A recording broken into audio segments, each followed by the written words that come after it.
Good morning, my fellow yogic travelers. I'm mighty glad to be alive today, and I hope that you are too as we continue to live, laugh, love, learn, linger, live the life we love. It's Thursday, so it's story day.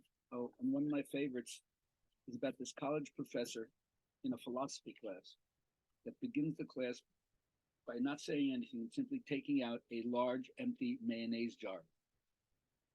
Then he fills it with golf balls and asks the class, "Is this full?" And everyone says, "Yeah, it's full."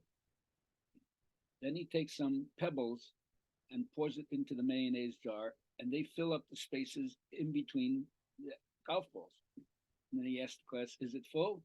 He says, "Oh, yeah, now it's full." And then he takes sand and he pours the sand in between the spaces, and it fills it up between the golf balls and the pebbles. And then he asks the class, "Is it full now?" And everybody says, "Yes." And then he takes out 2 cups of coffee and puts them on the side. And then he said, "You see, your life is like this mayonnaise jar. If you put the sand in first, there's no room for anything else.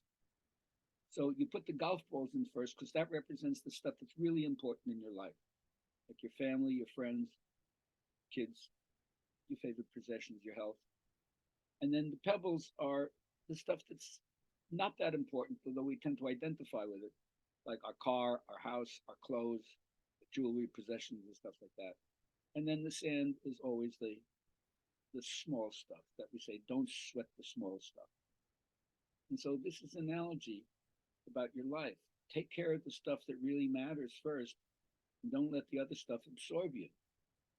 And then you'll understand how to prioritize your life and live really fully. And then one person raises their hand and say, "Well, what's the 2 cups of coffee?" He says, "Well, no matter how full and busy your life is," he pours the 2 cups of coffee into the mayonnaise jar on top of the sand, pebbles, and the golf balls. And says, "You always have time for a cup of coffee with a friend." So don't forget to take advantage of that and be happy and grateful and appreciative that you have a friend to do that with. Anyway, I'm finishing up the third of four talks about ego self axis. We talked about the importance of making connection on the surface with something in you that has depth, connects you to a transcendent sense of yourself, takes you out of the awful banal world of the same old, same old. But in order to do that, you have to live the symbolic life. So first you have to understand that you might be in an alienated place, lost in the wilderness, lost in the desert, not getting the life-giving nourishment. So that's what leads you eventually to reach out and want to have the encounter with the self. And through your awareness and acceptance of this, you start to become conscious of something beyond you, which supports you, greater than you, the great other. And it's this awakening with your own individual destiny that takes you away from the mere personal preoccupations and expands your life into something more meaningful. Strangely enough, it's an encounter between what's called the inferior function, the part of yourself maybe that you're least conscious of, maybe least aware of, or least happy that it's there. Maybe you're ashamed of it. So, of course, you don't want to acknowledge that this is you, but that's where the saving grace comes in.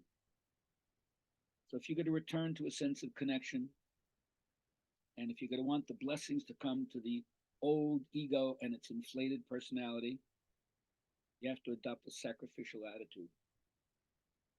The ego has to learn to recognize its subordinate position because each new level has to submit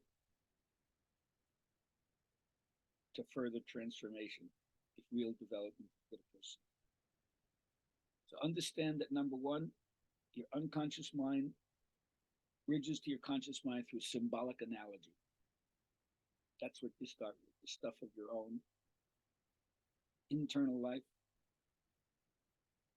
And there's a redemptive process here because your conscious mind thinks a certain way about your unconscious mind, and the unconscious mind takes the same attitude to your conscious mind as your conscious mind takes to the unconscious mind. So if your conscious mind thinks that the unconscious is just a festering swamp of insanity, you'll never want to know it. But if you want to feel like it's the Library of Congress giving you access to all the information right there in the DNA, a very, very different position. So don't seek to find meaning in the external objects, but in, when they say the answers lie within, in the never to be duplicated subjectivity of your own life. So release and transform the energy by finding those symbolic things that help you focus the romance of your imagination with that which is greater than yourself, and make room for its liberating effect.